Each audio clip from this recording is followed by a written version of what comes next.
The understanding of the ideal is crucial to understanding any current situation. It is also crucial to deprogramming or decolonizing one's mind, because if you do not understand where people's ideas come from, this means you fail to truly fathom the material circumstances. So the disdain for the study of the ideal is going to backfire.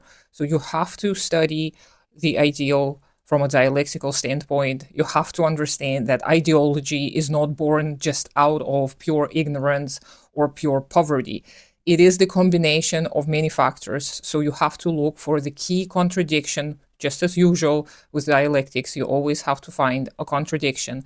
So the contradiction of a lot of the outdated ideologies returning, making a comeback in the modern age, are intertwined, of course, with the material circumstances. But this is also an attempt from a lot of people to restore one's humanity, at least in some capacity. And Marina Burik talks about in her work, A Virtualized World of Capitalism, which I mentioned a lot in the last year.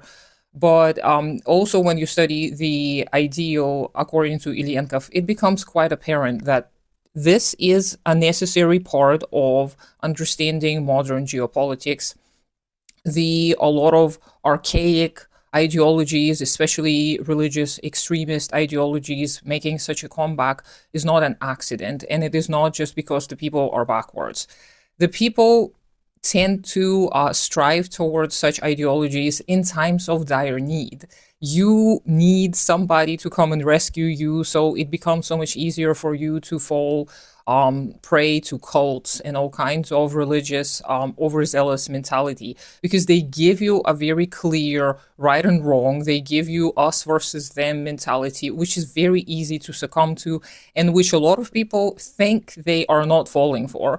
But you may find yourself siding with one side or the other in any kind of given conflict because of this very, very deeply entrenched desire, not only for simplicity, but for answers. You want to have an actionable plan. You want to be able to do something with your time. You want to be able to help the right cause. And this is, of course, understandable. And this is a noble desire. However, when it is misguided, it is very dangerous. So this is why you have to study dialectics. This is why I insist everybody reads Ilyenkov, because he is, as far as I can gather, is the last word in Marxism, and he is able to provide a truly Marxist-Leninist position on dialectics. Of course, I am not well versed enough in dialectics to say, yeah, Ilyenkov is the final word, there is no more said. Of course, I'm sure there are plenty of other modern scholars who do develop the thought and who help us understand, but I am not yet familiar with them. So going back to the ideal, I am going to speak about this continuously for as long as is necessary. The ideal, just as I mentioned before, it is not an individual, a singular process. All of your individual psychodynamic processes, including your belief systems, they do not happen accidentally. There is a law to the way your nervous system adjusts to the environment. And the usual adjustments that are fear responses, the defense mechanisms that are maladaptive, they may be much easier to deal with if you apply the dialectical lens. If you start looking at the states of being that you experience, the feelings, the thoughts, etc., you will be able to have greater control over them. Also, dialectics helps you free yourself from unnecessary moralizing, because dialectics does not assign moral value to any of the phenomena, whether intrinsic or extrinsic. All of the things that happen, according to dialectics, they just happen. They're neutral.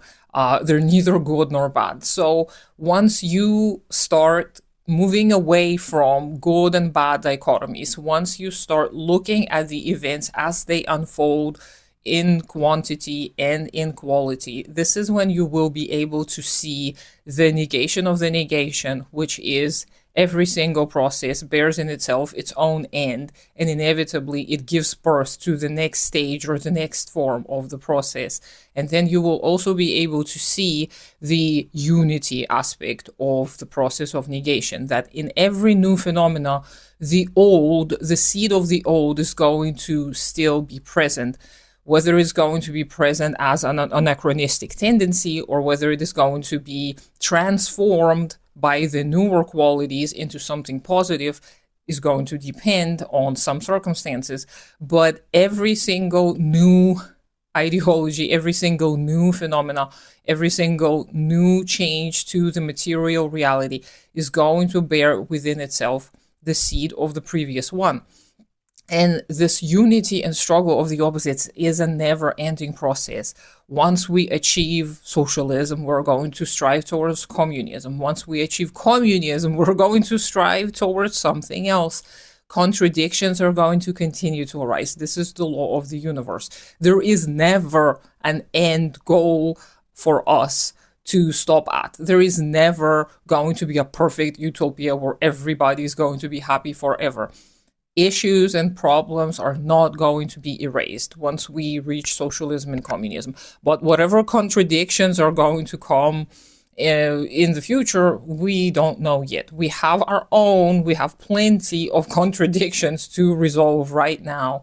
And we've got to understand that our role as singular entities, as individuals, is going to have to be understanding our place in the historical process, in material reality, who we are and how are we approximated to other people and other material objects, what it is we can do to help speed up the changes that we see as desirable, and why. Why do we want these changes? This is going to really, really help accelerate some processes. And of course, just as I mentioned before, it is very, very useful to read Lenin, Engels, Marx, of course, and they also delve into the dialectical processes, and they do apply a dialectical method, especially Lenin. So he's very helpful. So study the history as well if you can, but dialectics is going to be absolutely crucial for you to understand. And the Dialectics of the Ideal by Evald Vasilyevich Ilyenkov, which I have been making videos about in the past month, it is going to be an absolutely life-changing work, so pick it up if you haven't yet. Let me know what you think. Ask questions if you have any. I'm not sure when I'm going to post this video exactly, but solidarity with the working people of the world, always and forever. Good luck to you and your comrades, and I hope you have a great day today. Consider supporting me on Patreon. Do take care of yourself and your community first. Subscribe to me on all the other social medias, even though I don't do much there, and I'll talk to you sometime later.